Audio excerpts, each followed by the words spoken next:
boya kotala azana bomo kolo Yesu alongolinga soni Masiya Yesu akabelinga bomo boya boya boya Peuple de Dieu, Shalom. Mesdames et messieurs, Shalom. Chers internautes, Shalom. Je sais que c'est notre pays, mais j'aime bien dire que je l'aime bien, donc c'est le mien. D'abord, je l'aime bien et je suis très content parce que Dieu nous a gardés, il nous a donné la bonne santé. Donc je viens dans vos demeures pour glorifier Dieu, qu'au Congo-Brazzaville, l'Afrique a encore gagné, y compris avec le Congo-Brazzaville, parce que nous avons vaincu. Nous avons eu un nombre pas trop élevé et nous n'avons pas eu trop de morts.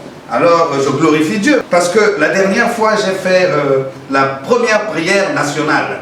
Et je sais aussi que mes pères ont suivi. Ils ont fait, j'ai apprécié, j'ai vu le programme qu'ils avaient donné, j'avais suivi les instructions.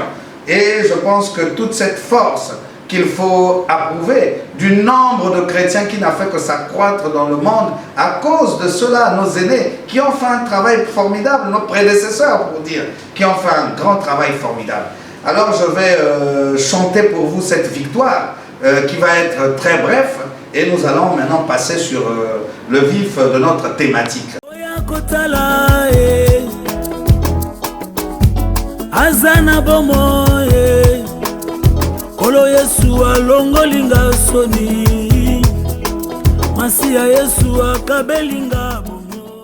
Shalom, shalom, c'était pour dire qu'on est vivant, effectivement. Dieu nous a protégés, Dieu nous a donné la vie. Dieu nous a gardés pendant cette période de la pandémie du coronavirus. Notre thème, c'est l'origine de nos malheurs et de nos souffrances. Alors, pour tout commencer, nos cœurs soient purs afin que cette bonne nourriture qui viendra passe celle du ventre et cette souillure que je sortirai aujourd'hui du cœur de l'homme puisse être une bénédiction. Je vais prier pour que ce thème soit une bénédiction. Père, merci encore de m'avoir permis de communiquer avec ton peuple. Je sais que je te remets en cet instant mon corps, mon esprit et mon âme, afin que toute parole que je sortirai de ma bouche, que ma langue puisse recevoir cela de toi, afin que tout ce que je dirai ici puisse être agréable. C'est pourquoi je demande les dons de la connaissance, de la parole et de la sagesse en ces lieux, afin que je puisse consoler ceux qui ont les cœurs brisés et que je puisse briser ceux qui ont les cœurs endurcis. Merci beaucoup, Père. Merci encore pour que le Saint-Esprit vienne en ces lieux et que les enfants qui suivront les cultes à leur demeure, les parents qui vont suivre éteignent leur téléphone, que les enfants fassent moins de bruit parce que cette thématique va être la bonne nouvelle que nous apportons. Merci beaucoup pour tout, au nom puissant de Jésus-Christ. Amen. Vous voyez bien, c'est juste du coca. Et ce coca, de façon que le cœur ne soit plus noir. C'est le cœur de l'homme d'où les mauvaises pensées sortent toujours de lui. Il sort du cœur de l'homme. Continuez. Et toujours.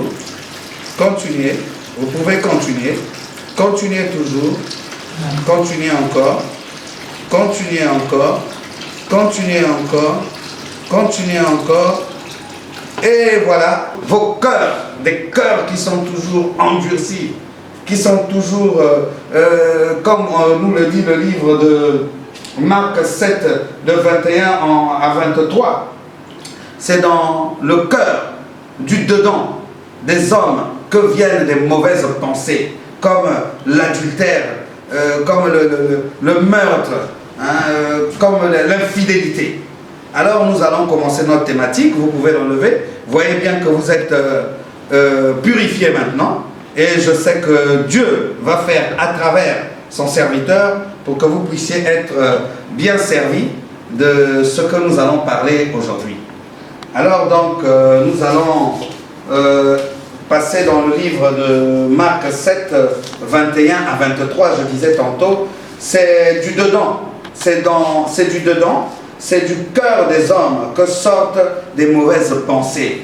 Hein, vous avez les adultères, vous avez les adultères, les débauches et les meurtres.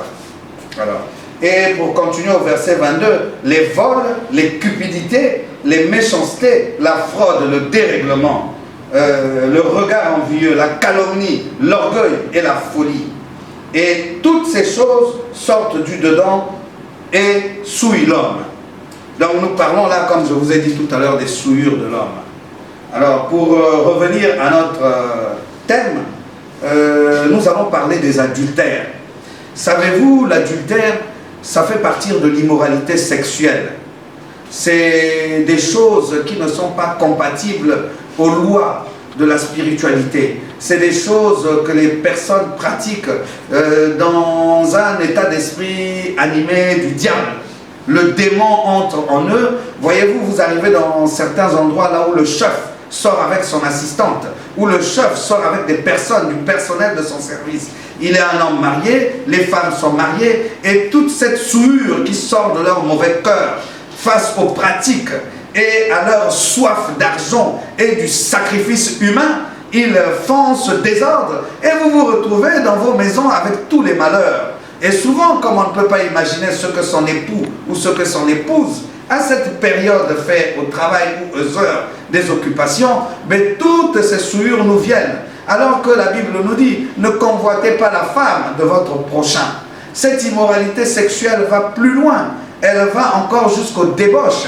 Savez-vous, la débauche, c'est l'excès de tout. L'excès de manger grandement. L'excès de faire des rapports sexuels grandement. Savez-vous qu'il y a des femmes qui ne font que toute la journée, même des hommes, qui ne font que toute la journée faire des rapports sexuels avec plusieurs personnes. Donc ils prennent toutes les malédictions qu'ils ont en eux, toutes les souillures qui sortent du dedans d'eux et qui nous font beaucoup de mal dans la société, qui nous fait beaucoup de ravages. Tout ça parce que d'autres le font pour gagner de l'argent pour les femmes, parce qu'elles ne sont pas satisfaites de ce que Dieu fait pour eux, par leur soif du gain facile, par leur soif de posséder tout le temps de l'argent. Et d'autres le font par la souffrance, mais d'autres, c'est Dieu qui sujet à cela. Parce que si vous avez fait du mal, mais vos enfants, effectivement, ils aimeront les rapports sexuels. Si vous n'avez fait que du mal aux femmes des autres toute la vie, mais n'oubliez pas que cette malédiction descend à votre descendance. Vous aurez donc des filles qui n'aimeront que le sexe. Et ne vous étonnez pas parce que ces problèmes-là, il y en a dans toutes nos maisons. Vous aurez aussi des garçons. Si vous avez fait du mal, vous êtes une femme à plusieurs hommes, vous avez brisé le cœur des hommes, vous n'avez fait que ça toute votre vie, mais vous aurez votre récompense. Si vous avez un fils, ben il ne fera que briser le cœur des femmes pour que lui aussi ait sa récompense qu'il attend. Donc vous voyez, nous parlons là effectivement de l'adultère, de la débauche et des meurtres. Mais les meurtres aussi, ils sont organisés par nous-mêmes. Hein? Vous savez, juste prononcer une mauvaise parole sur ton prochain, c'est un meurtre. C'est un meurtre. Il n'est pas différent d'un meurtre. L'avortement, c'est un meurtre.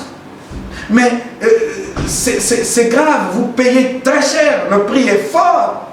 Ça peut vous amener à la mort ou ça vous amène à un échec.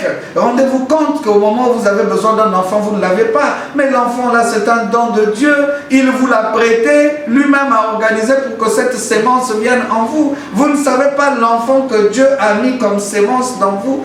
Quel est son plan? Dieu a un plan pour lui, il sait lui-même. Certainement, peut-être que ça sera le chef d'État de l'homme, il sera, mais vous avez tué un chef d'État. Vous voyez un peu la colère de l'Éternel, comment elle va se manifester en vous.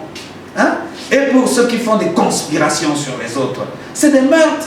Vous conspirez sur la vie de votre prochain, vous partez faire des fétiches, vous fabriquez des choses, vous conspirez plein de choses. Si ce n'est pas par fétichisme, c'est par montage. Vous créez des meurtres, vous enlevez les autres la nuit, vous les Tirez-vous les criminels de balles et ceux qui font des guerres. Mais toutes ces choses se payent au jour le jour. C'est pour ça que vous voyez certains pays ne sortent pas de la guerre. On parle de l'impérialisme. Oui, mais Dieu a permis ça. Il a dit, puisque vous avez voulu tuer, alors moi je vais autoriser maintenant qu'il meure au grand nombre et aussi longtemps pour que vous-même vous vous repentissez. Et cette repentance vous fera comprendre qu'effectivement le meurtre est une mauvaise chose.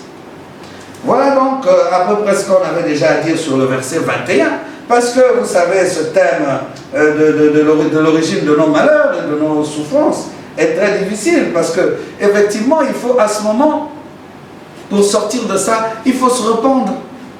Il faut se rependre, c'est pour ça que j'ai purifié les cœurs tout à l'heure. Il faut se rependre, il faut pardonner, parce que personne n'est exclu, même le criminel, on a parlé du meurtre. Même celui qui a beaucoup tué, qui est connu de tout le monde que lui, il a été le criminel, il a fomenté tous les coups pendant qu'il est resté existant, vivant, on connaît tout de lui. Mais il peut venir se rependre. Lui seul, Dieu sait comment est-ce qu'il va faire pour exaucer ses vœux selon le secret de son corps. Il verra s'il le pardonne, il verra comment il va couper ce lien pour que cette génération ne paye pas. N'ayez pas peur, je vous avais dit. Consultez les hommes de Dieu. Amenez, si on vous avait donné une marmite pour que vous tuiez sévèrement les autres, ou on vous avait donné des rituels dans vos villages, ou vous êtes dans des sectes ou l'autre. Je le fais pour aider la nouvelle génération. Je ne le fais pas pour vous calomnier. Je ne le fais pas pour vous dire que vous faites des mauvaises choses et moi j'en ai fait des bonnes. Non, nous avons tous commis des erreurs. Nous avons tous commis des fautes. Mais ressaisissons-nous. C'est pourquoi je vous demande toujours qu'il faut avoir les dons de l'esprit pour qu'on ait l'amour, pour qu'on ait la patience et la maîtrise de soi. Maîtrisons-nous, revenons aux sentiments et regardons comment cette lueur d'espoir du Covid-19 dont nous terminons le confinement, quand on démarre dans une situation là où tout est vraiment bien entre nous, où nous sommes lavés, purifiés, nous sommes sanctifiés, nous sommes tout de suite acceptés pour être mis à part, pour ne pas être toujours dans le nombre de criminels, dans le nombre de l'immoralité sexuelle, dans le nombre effectivement des infidélités. Ces infidélités qui ne cessent de nous courir derrière, de la débauche, cette débauche où on est obligé chaque jour de vivre que dans le roussi. Mais vous voyez toujours le noir, vous savez quand on fait la débauche, c'est vivre dans le roussi. Donc voilà un peu ce que je voudrais vous dire, parce que c'est Jésus-Christ effectivement qui nous le dit dans le livre de Marc. Hein? Et maintenant, il faut qu'on regarde, vous voyez bien dans le verset 22, il dit les vols, les cupidités, les méchancetés, les fraudes, les dérèglements, le regard envieux, les calomnies, les vols. Les vols, on en sait quelque chose. Le vol, c'est pas seulement celui qui va à l'étalage. Le vol, c'est même l'argent du contribuable. Hein? Cette soif d'argent, cette soif de possession et d'excès de dépenses et du matériel. Comment voulez-vous qu'il existe des personnes qui peuvent avoir 100 maisons? C'est pas normal. C'est une soif excessive du matériel. Ces excès-là nous tuent. Ces excès-là nous amènent à la mort. Est-ce que vous savez combien de fois la tête vous fera mal quand on vous dira que c'est mal géré toutes ces maisons et ils sont en problème? Et si vous n'avez plus les mêmes moyens de les réhabiliter, mais qu'allez-vous faire? C'est une soif excessive. Calmons-nous, maîtrisons-nous. Hein? Le vol, c'est à tous les niveaux. Hein? Il y a même des femmes qui volent leurs époux. Et il y a même des époux qui volent. Hein? Le vol, c'est visible. Il y en a même dans la corruption sexuelle. La corruption sexuelle, c'est une forme de vol, c'est un esprit du diable. Vous donnez de l'argent à la femme de votre voisin ou à une petite fille de votre quartier pour qu'elle sorte avec vous. Mais derrière ça, vous pratiquez des rituels. Vous faites du mal à la vie de cette pauvre jeune fille. Savez-vous qu'est-ce que ça va payer dans votre famille? Mais c'est pratiquement 7 à 70 ou à 77 filles qui vont être dans une situation débordante. Voilà ce que vous causez. Est-ce que ce que vous causez est bien? Hein? Et le vol, c'est à tous les niveaux. Hein? C'est à tous les niveaux. Même ceux qui sont dans les pompes d'essence, ils se permettent pour 1 litre de voler pour essayer de voir comment ils peuvent la revendre. Mais ils ne se rendent pas compte. Faites attention. Ce vol-là n'est pas bien. Vous faites des choses qui vont vous faire mourir. Vous n'aurez que le corps qui existe mais l'âme a été vendue au diable, vous n'avez plus de vie. Il suffit juste d'un petit hic, vous êtes parti. Vous n'êtes plus en sécurité. Recherchez la sécurité en ne commettant point de vol. Voilà ce qu'on peut vous dire là-dedans. Et nous avons les cupidités. Hein? Les cupidités, je pense que vous savez bien ce que c'est les cupidités. Hein? Déjà en latin c'est cupiditas.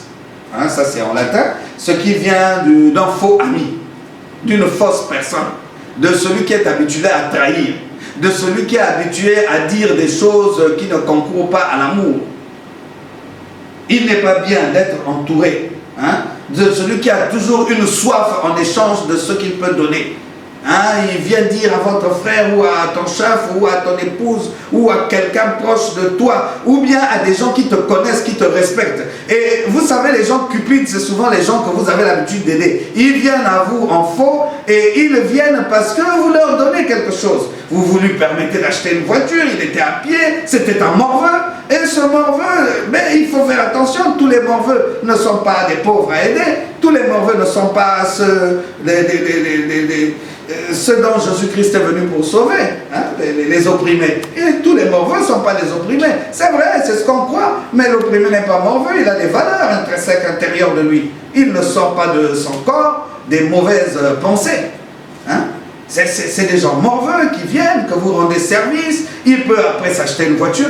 Ils croient les égaux parce qu'ils ont des ambitions, eux aussi, démesurées, qui ne sont pas mesurées. Ils n'ont aucune capacité de faire même ce que vous pouvez. Mais ils viennent à vous comme des prédateurs, des personnes qui viennent envoyer dans le diable. Et plus vous vous accoquinez à ces gens-là, vous devenez aussi comme eux. N'oubliez pas ça. Si cette personne-là est habituée à faire du vol ou du mensonge, de la cupidité et à des habitudes, soit, je vous prends l'exemple très simple, si vous avez une femme qui est super endettée, mais vous devenez un super endetté. Donc votre situation n'est plus stable. La contagion est très rapide. Hein, très rapide. Si vous avez une femme qui a de la grâce, mais vous avez de la grâce et puis tout de suite vous êtes mis à part et vous êtes une nouvelle personne. Et là, c'est là où je vous ai dit dans la chanson au début, Coloyezo, il fait honte à tout le monde parce que comme le diable est un menteur, maintenant il a peur et honte. Hein, vous voyez-vous donc, voilà ce qu'on peut vous dire un peu sur la cupidité. Hein, et la méchanceté aussi, qu'on venait d'ailleurs de soulever ici dans le livre de Marc 7, je pense que c'est dans le verset 22. Hein, la méchanceté. La méchanceté, vous savez ce que c'est? C'est être d'abord méchant.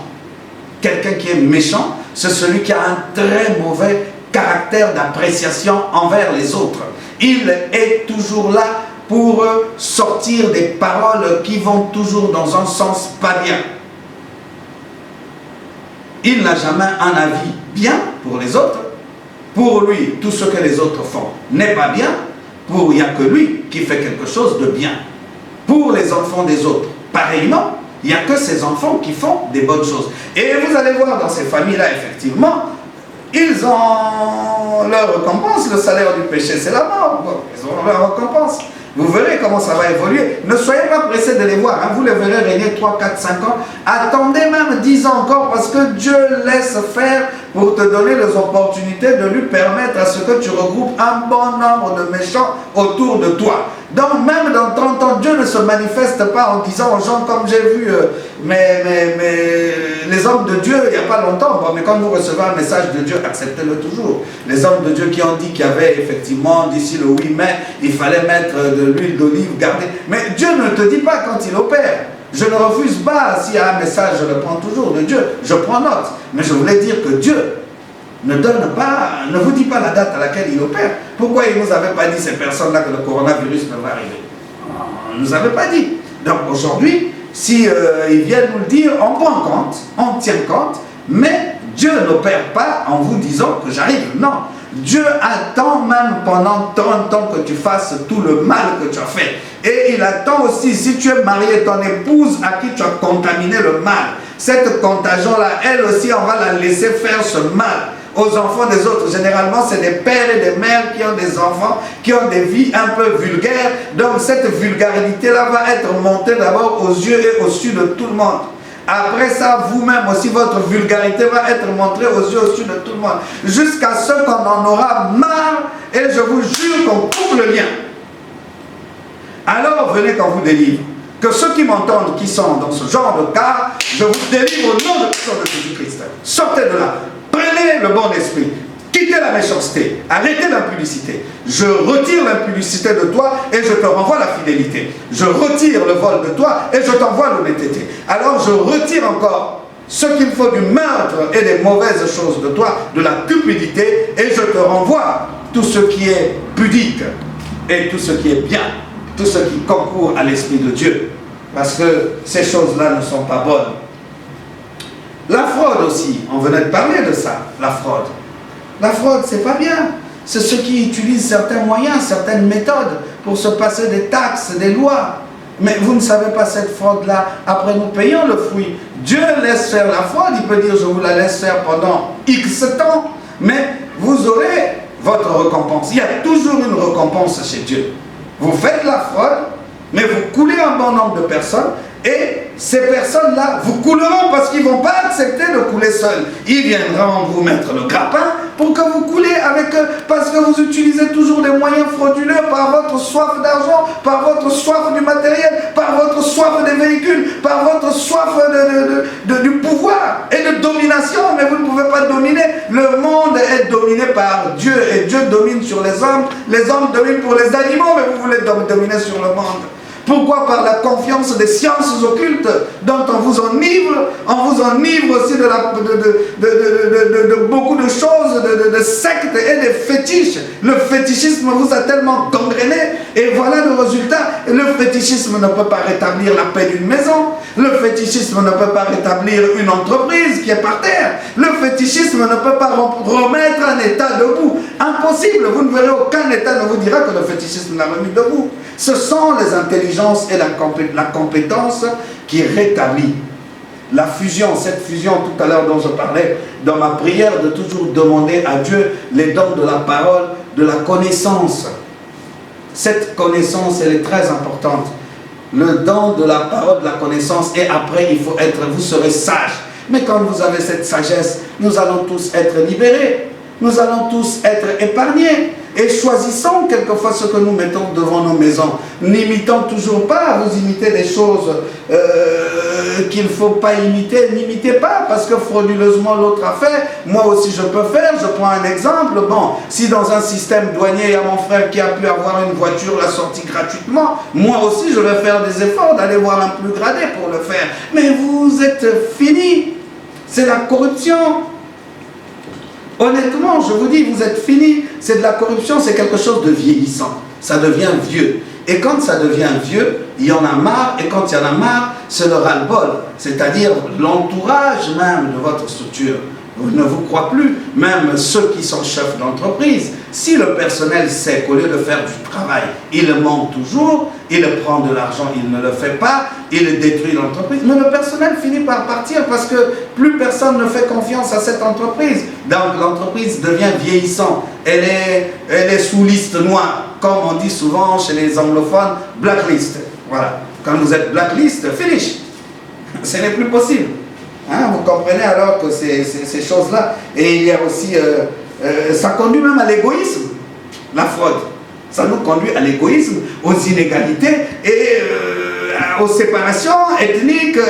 Beaucoup de choses se font dedans pour l'intérêt quelquefois d'une personne. Cette fraude-là, effectivement, on veut privilégier tes propres enfants.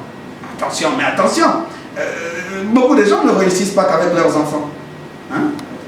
C'est pas possible quelquefois, mais il y a un temps peut-être, ne soyez jamais pressés de faire quoi que ce soit avec vos enfants.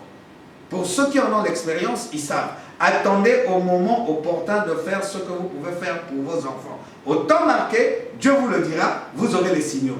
Sinon, vous aurez tous les échecs, mais ces échecs-là, vous ne les verrez pas tout de suite, vous ne verrez pas les conséquences tout de suite. Vous pouvez démarrer, vous pouvez le faire 1 année, 2, 3, 4 ans, vous connaîtrez des calamités incroyables. Ne faites pas des choses tout le temps parce que vous voulez privilégier votre enfant, qu'il aille en bourse, mais il fait honte à une nation si on l'envoie dans une bourse où il ne comprend absolument rien. Il ne pige pas ce que les autres pigent. Hein, ces inégalités-là, souvent dans certaines sociétés, il y en a. où les enfants des riches peuvent aller dans des très grandes écoles, et les enfants des pauvres ne peuvent pas y aller. Mais Dieu vous a confondu, maintenant les enfants de pauvres obtiennent des bourses. Ils sont tellement intelligents et brillants qu'ils obtiennent des bourses et des sponsors existent pour les élever. Et c'est ça, les grands donateurs que l'Église a. C'est pas que ceux qui disent non à l'Église, d'abord on m'a demandé, le pasteur aime l'argent. Non, donne à Dieu quand tu peux et tu verras que tu vas élever, tu seras gravé au ciel. Tu as aidé l'enfant de ton prochain. Tu as donné une bourse à l'enfant de ton prochain. Tu n'as pas cherché à savoir qui il était. Dieu marque cela au ciel. Quand il tape son ordinateur, tout sort. Vous avez votre listing et vous avez un relevé confirmé. Voilà comment vous serez vainqueur. Et savez-vous, quand on a un relevé confirmé, on a la joie. Vous allez à la banque, vous tirez votre relevé, il est nickel, il sort avec un chiffre important. Vous êtes content. Vous avez fait un bon travail et vous êtes payé. Vous avez le partage du gain pour vous. Vous êtes content. Mais ne déviez pas après dans la corruption, ça coule votre structure parce que vous entrez dans le mensonge, dans toutes les mauvaises valeurs. Et ça vous conduit à la souffrance. Alors qu'on a besoin d'une joie à perpétuité, pour qu'elle soit pérenne, cette joie à perpétuité. Mais évitez de faire toutes ces choses-là. C'est pourquoi je vous demande de libérer les enfants d'autrui. Je vous demande de laisser les compétents passer. Je vous demande, là où vous êtes dans les services, les chefs d'entreprise, faites bien votre travail. Je vous demande d'être prudent. Et puis, vous avez le dérèglement. Vous savez, le dérèglement. Mais je vous dis, le livre de Marc n'a dit que la vérité. C'est vrai que ça va vous faire mal, ce que je suis en train de dire, mais c'est une délivrance, il faut qu'on soit purifié. Est-ce que vous savez que le dérèglement, c'est changer les règles, les lois? Vous voyez, vous avez un problème en justice et l'avocat sait qu'effectivement, vous avez mal fait, il vous conseille des choses pas bien. Donc l'avocat dérègle même votre façon de travailler. Vous vous rendez compte? Et vous avez aussi d'autres cas sur le dérèglement. C'est l'instauration du désordre. Donc tout n'est plus en ordre. Donc celui-là peut aller travailler là-bas, un militaire peut être financier, un financier peut être juriste. C'est incroyable. C'est le dérèglement. Tout est déréglé. Vous savez, quand on prend une montre, je prends ma montre ici, il est au Congo-Brazzaville 11h30, je dérègle, je dis, bon, au Congo-Brazzaville, il est 14h10, vous voyez, donc là, il est 14h10. Mais est-ce que c'est normal? C'est un dérèglement. Tout n'est plus dans l'heure normale, tout n'est plus dans la normale ici. Tout est, pour ne pas dire, dernièrement, j'ai parlé de la naissance atypique, parce que tout ce qui est atypique, c'est ce qui n'est pas de la normalité. Tout n'est plus normal. Vous voyez, je dois même vite revenir à mon heure normale, parce que sinon, je suis en train de prêcher sur le dérèglement. J'aimerais pas que le dérèglement me suive. Vous savez, les liens, ce sont les paroles qu'on prononce. Je vous ai toujours dit ça. Dans le livre de Jacques 3, il le dit. La langue est un membre qui peut embraser toute une forêt. Donc, faites attention avec nos langues. Tout est au pouvoir de la langue. Tout ce que nous disons, nous faisons en main. C'est même l'abus de pouvoir, des faveurs. Là où on dit dans une structure, vous trouvez le père, la mère, le fils, le neveu, tout le monde y travaille. C'est grave. C'est grave. C'est très grave. Le père, la mère, le fils, les neveux. Mais si cette entreprise se paralyse, on a des cas comme ça ici dans mon pays, au CFCO, là où les gens ont la mère, le père, tout le monde dedans. Le CFCO paralysé et ils sont paralysés. Voilà comment Dieu nous confond toujours pour les erreurs que nous commettons. Est-ce que Dieu a voulu que vous gâchiez les places de ceux qui ont étudié, qui devaient venir occuper ces postes-là? Vous mettez fils, mère, mais on a occupé des places et on va faire errer ceux qui ont étudié, ceux qui ont pris du temps, ceux qui ont les valeurs, ceux qui ont respecté les lois divines. C'est incroyable. Nous ne pouvons plus vivre dans cette société. C'est pourquoi à cet instant, dans le nom puissant de Jésus-Christ, lui qui est la source intarissable, j'enlève de vous le dérèglement et je vous remets les règles pour que vous les preniez. J'enlève de vous encore toute la méchanceté pour que vous ayez l'amour. Et j'enlève de vous la fraude pour que vous mettez l'ordre, que vous instaurez plus le désordre. Au nom puissant de Jésus-Christ, libérez-vous, prenez, prenez, prenez, prenez, prenez, prenez encore. Peut-être que vous n'avez pas pris, prenez encore. Quittez ces choses-là. Quittez-les car elles ne concourent pas à l'amour de Dieu. Au nom puissant de Jésus-Christ. Nous allons donc parler en plus, pour continuer notre thématique, bien-aimé peuple de Dieu. Donnez-moi un amen. Je sais que là vous êtes, peut-être que certains vont avoir des regards envieux, parce qu'on va parler du regard envieux. Mais ayez des bons regards et acceptez ce que j'ai envoyé. Ne voyez pas que c'est moi qui vous donne cette onction. Non, cette onction, voyez ce que Dieu va donner. Prenez ce qui est bon, ne prenez pas ce qui n'est pas bon. Ce n'est pas moi. Moi, je n'ai aucune onction à vous donner. Elle vient du Saint-Esprit, elle passe par moi. Je vous donne 10 volts de 220 volts que je reçois. Alors, si vous êtes peut-être 220, chacun aura ses 10 volts d'électricité pour être béni. Donc, voilà, bien aimé dans le Seigneur. Il y a les regards envieux. Les regards envieux, c'est les jalousies souvent. Vous voyez, vous vivez avec des voisins, ils ont toujours des regards. Si vous achetez une voiture, eux aussi, ils critiquent la voiture au lieu de s'acheter sa voiture. Ou bien, si vous avez bien mangé, ils ne veulent pas que vous puissiez bien manger. Mais souvent, il faut être compatissant avec les voisins. Si vous vivez avec un pauvre dans votre quartier, comme je vous l'ai dit dernièrement, sur la redistribution, je ne sais pas si les gens lisent, ou les gens écoutent, pardon, les audios que je vous envoie, ou ils suivent sur YouTube, nous avons parlé de la redistribution. Tapez sur ces liens.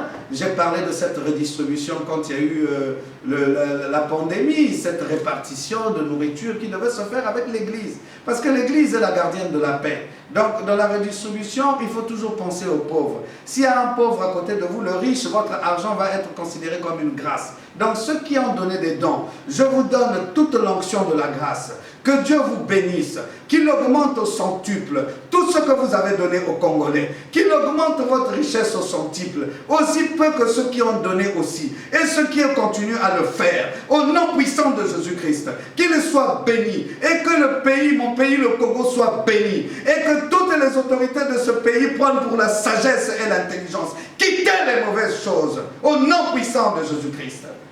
Nous allons donc parler effectivement des regards envieux. On est sur les regards envieux, là où il y a les critiques et les réussites des autres. Si vous voyez l'enfant de l'autre a réussi, mais appréciez. Peut-être qu'il vous aimera plus que sa mère, surtout si sa mère ne vit plus. Pourquoi cette haine? C'est pourquoi vous vous retrouvez avec des enfants qui ont des situations atypiques, ou bien des naissances pas trop bien, ou bien bon, des comportements bizarres, des bagarreurs, des drogués, des prostituées, mais vous ne comprenez pas que tout ça, parce que vous n'aimez pas les enfants des autres. Tu veux que tes enfants soient justes. Il n'est pas trop tard. Vous savez très bien qu'Abraham a reçu sa bénédiction à 90 ans. Nombreux, je sais que vous n'avez peut-être pas 80, 75 ou 50 ans, d'autres même que 40 ans. Priez, repentez-vous, afin que vos enfants trouvent la joie. Vous qui n'êtes pas encore touchés dans cette situation, vous avez des nouveau-nés. Aimez les enfants des autres. Quand vous voyez un enfant dans la difficulté, priez pour lui. Quand vous voyez un enfant que vous pouvez aider, vous avez quelque chose, donnez-lui ça. Quand vous pouvez aider un enfant à faire une affaire, à monter quelque chose de bien, alors encouragez-le, mais ne lui faites pas des montages, ne le détruisez pas, bon sang, mais vous allez être détruit par un groupe de 500 000, 1 million de personnes. Comment allez-vous faire? C'est pas possible. Seul contre tous, c'est pas trop possible. Et sans compter les calamités qui vont s'en suivre dans votre famille. C'est comme ça, vous voyez, dans certaines familles, maintenant, on ne sait plus quoi faire. C'est imaginable. C'est imaginable. Hein? Faites attention parce que ces choses-là, effectivement, ne sont pas trop bien. C'est pas bien, ça nous fait du mal, ça fait du mal aux générations futures. Hein? Vous avez les calomnies aussi. Hein? Quand on colporte n'importe quelle mauvaise parole, on prend une parole à gauche, à droite, on dit au nom des autres, on fait des accusations mensongères, on a le manque de l'éthique et du secret. Même ce qui se passe au travail, vous venez calomnier chez votre femme ou chez votre mari et vos enfants les écoutent, ils calomnient les personnes. Même quand vous donnez un petit truc à quelqu'un, vous expliquez qu'il était malheureux, vous l'avez aidé. Ne faites pas ça. Tout est vanité, nous mourrons tous, personne n'amènera et l'argent, et les voitures, et les avions, et les maisons sous terre, nous irons que dans cette tenue. Certainement un smoking, comme je l'ai. Terminé, nous avons quelques honneurs, et puis on vous laisse dans le caveau, on repart, on vous oublie dans les 72 heures. Si votre femme est jeune, elle va avoir des envies de se marier. Si votre mari a encore des moyens pour se marier, il va le faire, madame, et puis on vous oublie. C'est pourquoi vous voyez, il y a souvent des signaux. Quand Dieu vous montre, c'est que Dieu vous aime. Il vous dit de changer, de vous repentir. Ne faites pas exprès d'aller dans... Et puis ça, ces choses-là sont même encouragées. Ces calomnies-là, c'est encouragé souvent par des serviteurs de Dieu, prêtres, pasteurs et autres, j'en passe, qui sont dans des sectes, qui sont dans le fétichisme. N'allez pas dans ces églises-là, parce qu'effectivement, vous serez maudits. C'est pour ça que vous voyez des gens qui prient dans des églises qui ne prospèrent pas. Il n'a que des problèmes. Si c'est une jeune fille, elle n'a que des dettes. Si c'est un jeune garçon, il n'a que du chômage qui gangrène en lui. Mais son âme a été vendue là-bas. Hein, c'est plein partout.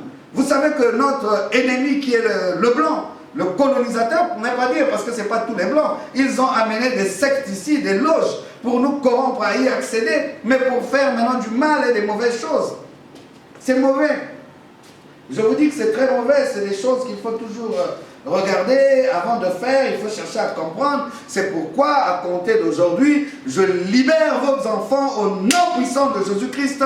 Je libère vos cœurs afin que vos cœurs qui sont endurcis puissent être libérés au nom de Jésus-Christ. J'envoie le feu sur tous vos calebasses, sur tous vos fils rouges, sur tout ce que vous faites au nom puissant de Jésus-Christ, que ça saute de partout.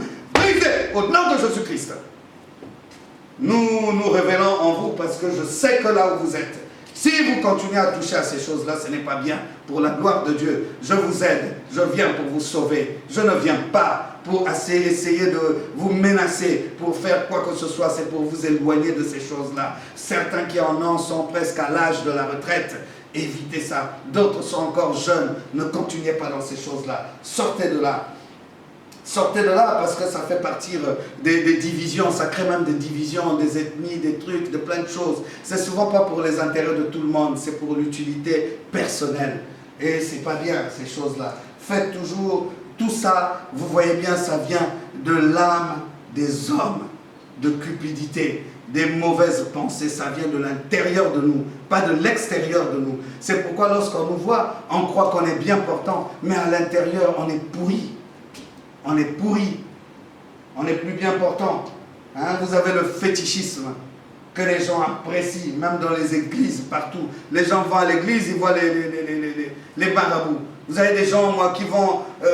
autrefois, j'ai vu plein de personnes que j'ai connues qui partaient à l'église catholique tous les matins dans les grottes. Mais vous les retrouvez à 15 h à une réunion mystérieuse. Non, c'est pas pour critiquer, c'est pour vous dire, ne faites pas ça, ayez un seul maître. Hein, jeunes gens, ayez aussi un seul travail. Jeunes filles, ayez aussi un seul homme. Ayez une seule vie. Soyez rangés. Respectez les règles de vie. Faites attention. N'ayez pas des enfants n'importe comment dehors. Si vous en avez un déjà, ça va. Ressaisissez-vous. La prochaine fois, montez en puissance. Allez-y avec les règles de vie. C'est vrai que c'est difficile un peu de se caser. Certainement, ce n'était pas le moment. On n'a pas voulu. Mais si Dieu a mis cette semence en vous, il a peut-être un plan. Prenez votre sémence, accouplez-vous et avancez dans l'amour du prochain.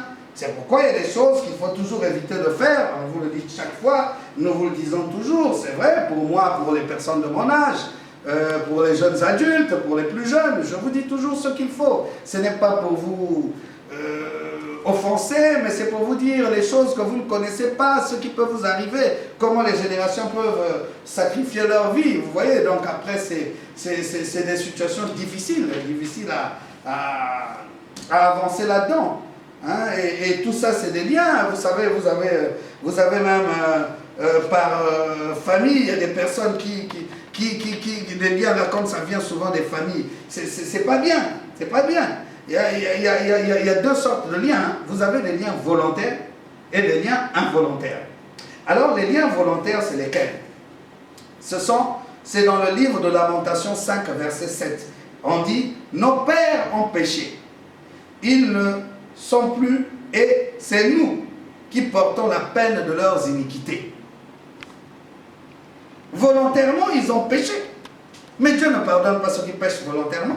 C'est pourquoi il faut vite se repentir si vous êtes dans ce cas-là.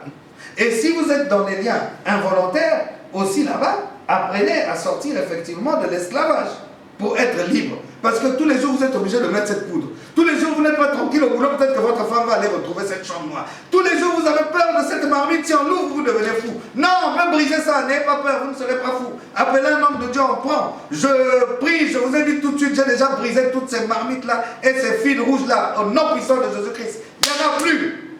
Terminé, nous avons coupé avec ça au nom puissant de Jésus-Christ aujourd'hui. La haine, c'est ça qui apporte la haine. Ces choses-là vous apportent, vous entraînent dans la haine. Hein?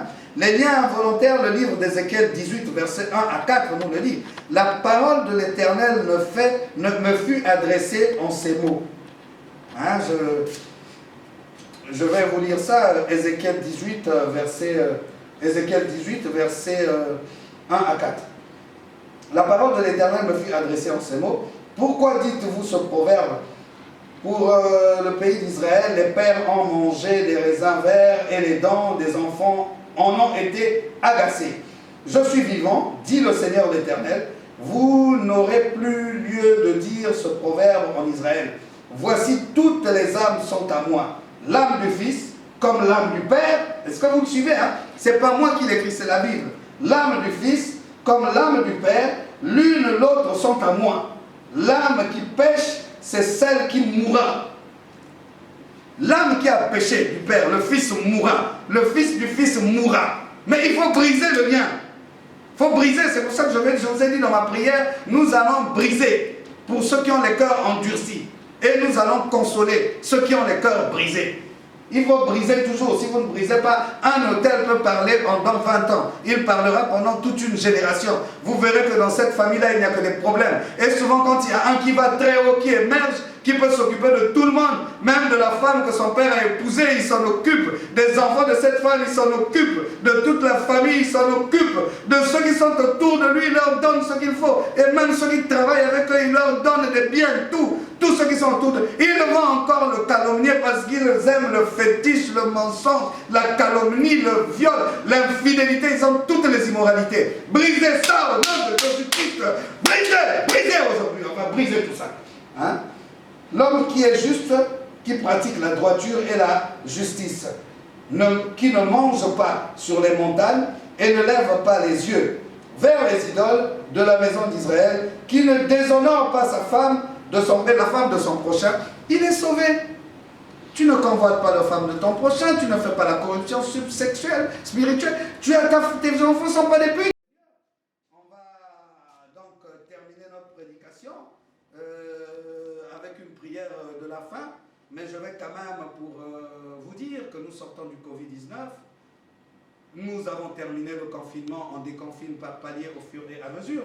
Il est toujours important de donner un conseil médical, de ne pas toujours rejeter, mais d'associer la spiritualité et la médecine. Parce que la médecine, c'est celle-là que Dieu a établie en donnant l'intelligence à ceux qui peuvent mettre les conditions au préalable pour que nous puissions être guéris. Et nous, les serviteurs de Dieu, nous venons pour la délivrance de l'âme afin que le diable ne s'en serve pas pour ses manies.